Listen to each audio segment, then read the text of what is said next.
بسم اللہ الرحمن الرحیم۔ السلام علیکم ورحمۃ اللہ وبرکاتہ۔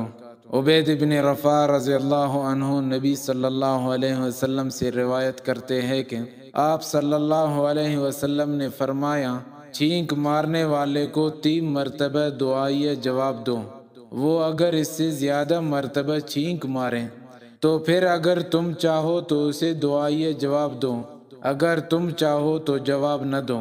ابو ہریرہ رضی اللہ عنہ بیان کرتے ہیں کہ اپنے مسلمان بھائی کو چھینک مارنے کے جواب میں 3 بار دعائیہ جواب دو، اگر چھینکوں میں اضافہ ہو جائے تو وہ زکام ہے۔ ابو ہریرہ رضی اللہ عنہ بیان کرتے ہیں کہ رسول اللہ صلی اللہ علیہ وسلم نے فرمایا، جب تم میں سے کوئی چھینک مارے تو وہ الحمدللہ کہے، اور اس کا مسلمان بھائی یا اس کا ساتھی اسے یرحمک اللہ کہے۔ جب وہ اسے یرحمک اللہ کہے تو یہ چھینک مارنے والا کہے، یہدیکم اللہ ویصلح بالکم۔